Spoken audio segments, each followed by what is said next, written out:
जय श्री राम। आप प्रताप भानु की कथा श्रवण कर रहे हैं। कपटी मुनि कपट में डुबाकर बड़ी युक्ति के साथ कोमल वाणी में बोला, अब हमारा नाम भिखारी है, क्योंकि हम निर्धन और घर द्वारहीन हैं, अनिकेत हैं। देखो, प्रताप भानु तो सत्संग करना चाहता था, लेकिन उन्होंने प्रश्न क्या किया, आपका नाम क्या है? कभी भी किसी महात्मा के पास जाओ तो उसका नाम मत पूछो, ये मत पूछो कि आपका घर कहाँ है, आपकी जन्मभूमि कहाँ है, क्योंकि ये सत्संग नहीं बत्संग है। जाते तो हो तुम करने सत्संग और करने लग जाते हो बत्संग। और राजा के साथ तो यह पहले ही लठसंग कर चुका था, पहले ही युद्ध हो गया था इनका, और जो कपटी मुनि बना हुआ है ये पहले राजा था, आप जानते ही हैं। तो यही हमारे दुर्भाग्य है कि हम सत्संग करने जाते हैं लेकिन सत्संग नहीं कर पाते हैं, कुछ भटक से जाते हैं। भवाटवी में भटके तो भटके, लेकिन सत्संग में भी तो भटक गए। क्या बोलते हैं, जो आपके सदृश विज्ञान के निधान और सर्वथा अभिमान रहित होते हैं, वे अपने स्वरूप का सदा छिपाए फिरते हैं, क्योंकि कुबेश बनाकर रहने में ही सब तरह का कल्याण है। प्रकट संत वेश में मान होने की संभावना है और मान से पतन की। बात तो कितनी ऊंची है, बहुत ऊंची है। इसी से संत और वेद पुकार कर कहते हैं कि परम अकिंचन सर्वथा अहंकार ममता और मान रहित ही भगवान को प्रिय होते हैं। आप सरीखे निर्धन भिखारी और गृहहीनों को देखकर ब्रह्मा और शिव जी भी संदेह हो जाता है कि वे वास्तविक संत हैं या भिखारी। आप जो हो सो हो, अर्थात जो कोई भी हो, मैं आपके चरणों में नमस्कार करता हूँ। अच्छा, कोई भी हो, ये तो बात गीता में भी लिखा है कि गधा हो, घोड़ा हो, कुत्ता हो, कोई भी हो, सबको नमस्कार करो। रामचरित मानस में भी लिखा है, सिय राम मैं सब जग जानी, करो प्रणाम जोरी जुग पानी। बात तो सही है, शास्त्र आपने पढ़ा है, शास्त्र का आप अनुसरण भी कर रहे हैं, लेकिन कमी कहाँ रह गई अब देखिए। सब प्रकार से राजा को अपने वश में कर अधिक स्नेह दिखाता हुआ वह कपट तपस्वी बोला, हे राजन सुनो, मैं तुमसे सत्य कहता हूं, मुझे यहाँ रहते बहुत समय बीत गया। यह है प्रभाव। संत कभी अपना प्रभाव नहीं जताना चाहते हैं। संत अगर होंगे तो वो हमेशा अपना स्वभाव दिखाएंगे, और स्वभाव दिखाएंगे क्या? उनके बात में, उनके व्यवहार में, उनकी वाणी में, और कभी कभी तो मौनी। हम मौनी बाबा आश्रम में बैठे हैं तो हम कहना ये चाहते हैं कि संत अगर कुछ ना बोले तो भी मनुष्य को सब कुछ समझ जाना चाहिए। कुछ सत्संग ऐसे होते हैं कि हमने कुछ कही नहीं और आपने सारी बातें सुन ली। यह है मौन सत्संग। इसमें भटकने की संभावना कभी नहीं रहती है। संत का स्वभाव ही इतनी प्रखर है कि उनके प्रभाव की आवश्यकता क्या है, लेकिन यह स्वभाव नहीं अपना प्रभाव दिखाना चाहता है। तुलसीदास जी सावधान करते हैं, सावधान, सुंदर भेष देखकर मूढ़ नहीं, मूढ़ तो मूढ़ है, चतुर मनुष्य भी धोखा खा जाते हैं। सुंदर मोर को तो देखो, उसका वचन तो अमृत के समान है और आहार सांप का है। कहना क्या चाहते हैं गोस्वामी जी? यही कहना चाहते हैं कि काश राजा ने उनके आहार विहार पर ध्यान दिया होता। किसी को परखने में इतनी जल्दीबाजी मत करो। अगर व्यक्ति आहार सात्विक करता है, अगर व्यक्ति का व्यवहार सात्विक है, तो हो सकता है कि वो सात्विक हो। क्योंकि उनके आहार ही उनके सात्विकता और राजसिकता का प्रमाण है। प्रताप भानु ने किसी भी प्रकार की परीक्षा नहीं ली, कुछ भी नहीं देखा और उनके भेष देखकर केवल उन पर रिझ गए। नहीं, आप किसी महात्मा के पास जाओ तो कुछ दिन रहो, उनके अंदर के अनेक गुण आपको दिखाई देंगे। लेकिन अगर कोई कपटी होगा तो उनके भी दुर्गुण आपको दिख जाएंगे। काश राजा इतनी जल्दी उन पर विश्वास नहीं किया होता तो कितना अच्छा होता। कपट तपस्वी ने कहा, इसी से मैं जगत में छिप कर रहता हूँ, श्री हरि को छोड़कर किसी से कुछ भी प्रयोजन नहीं रखता। प्रभु तो बिना जनाए ही सब जानते हैं, फिर कहो संसार को रिझाने से क्या सिद्धि मिलेगी। तुम पवित्र और सुंदर बुद्धि वाले हो, इससे मुझे बहुत ही प्यारे हो, तुम्हारी भी मुझ पर प्रीति और विश्वास है।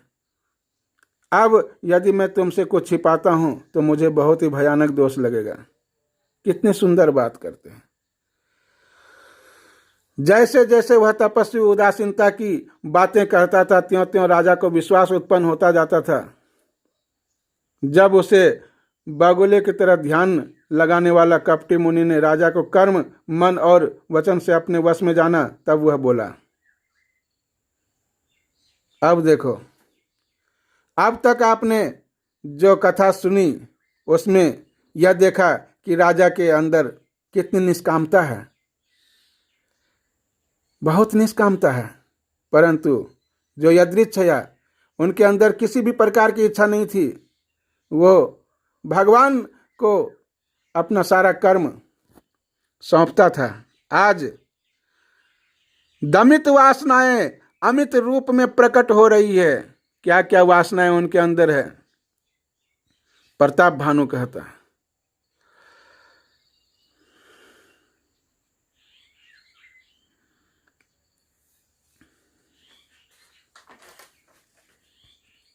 जरा मरण दुख हो, जरा मरण दुख रहित तनु, समर जितय जनिको, एक छत्र रिपुहीन मही, राज कल्प सत हो।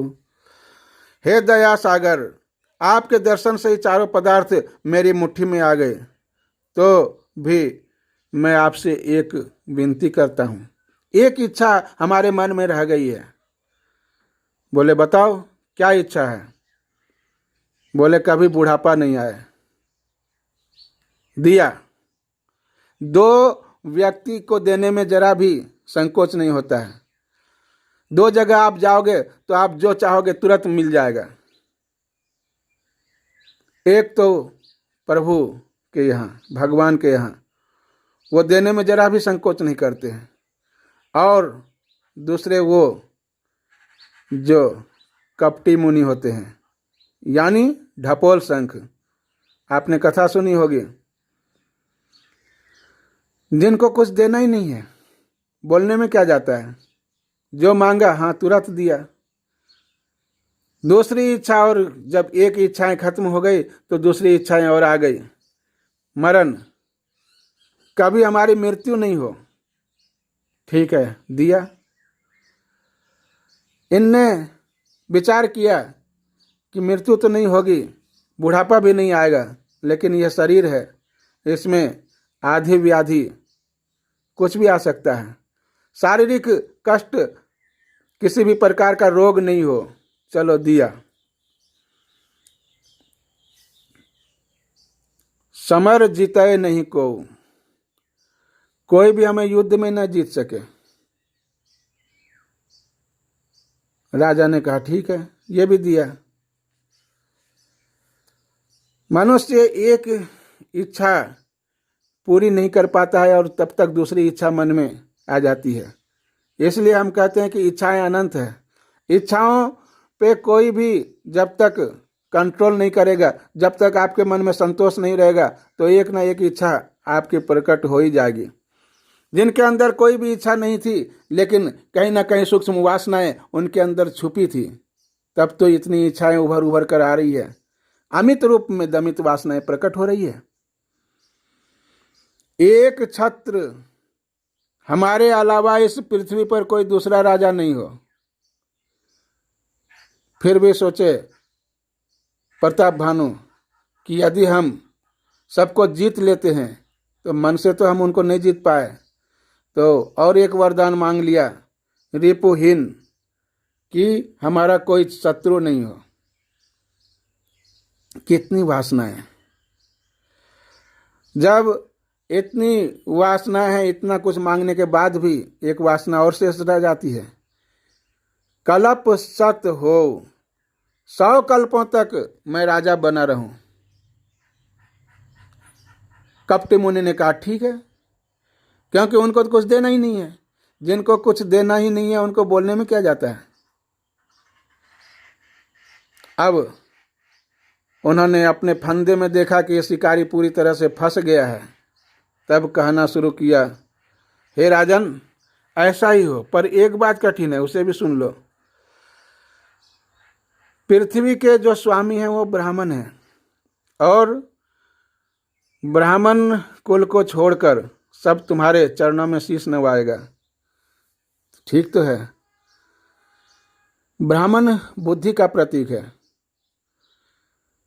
अगर ब्राह्मण शीश नवाए तो ये कोई अच्छी बात नहीं है, क्योंकि ब्राह्मण के अंदर आप अगर रहते हो, उनकी आज्ञा में रहते हो, तो आपका राज्य धर्मानुकूल होगा। जैसे कि महाराज दशरथ कुछ भी कार्य करते थे तो वशिष्ठ जी के आज्ञा में करते थे, ब्राह्मण की आज्ञा में, पुरोहित की आज्ञा में। तो आपका ऐसा राज्य होगा चक्रवर्ती सम्राट दशरथ जी की तरह। लेकिन कपटी मुनि कहते हैं कि ब्राह्मण तुम्हारे अंदर, तुम्हारे चरणों में शीश नवाएगा, मैं ऐसा उपाय कर दूंगा। और प्रताप भानु भी तैयार हो गए, नहीं तो मना कर देना था इन्हें कि ब्राह्मण हमारे चरणों में क्यों शीश नवाए, हम ब्राह्मण के चरणों में शीश नवाएं, जो समाज का रीति है। अगर हम समाज की इन रीतियों का पालन नहीं करेंगे तो हमारा समाज प्रखरता की ओर नहीं जाएगा। ब्राह्मण सदैव आदरणीय है, इसलिए आदरणीय नहीं है कि वो श्रेष्ठ है, इसलिए आदरणीय है कि वो बुद्धिजीवी है। अगर आप उनका आदर करोगे तो सारा संसार आपका आदर करेगा। राजा उनके वचन सुनकर बड़ा प्रसन्न हुआ और कहने लगा, हे स्वामी, मेरा नाश अब नहीं होगा। हे कृपा निधान प्रभु, आपकी कृपा से मेरा सब कल्याण होगा। ए मस्तु, ऐसा ही हो। मैं बोला ना कि भगवान के यहाँ और उनके यहाँ देने में देर नहीं लगती, जिनको देना ही नहीं है, इन्हें देना ही नहीं तो कुछ भी बात तुरंत कह देता है।